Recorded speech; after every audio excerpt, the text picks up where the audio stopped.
I've said it for many years. I haven't found anybody that can actually explain the Trinity to me in such a way that I can understand it.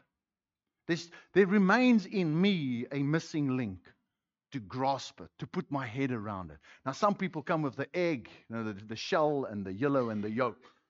And some come with water or HO2, HO2 liquid, gas, and solid. It remains HO2. But I'm still, some have gone into reverse engineering. You are a spirit that live in a body and you've got a soul. And so you are one. There's a bit of a reverse. It's very, very difficult.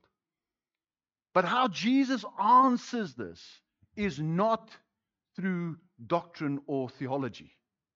He answers it through experience.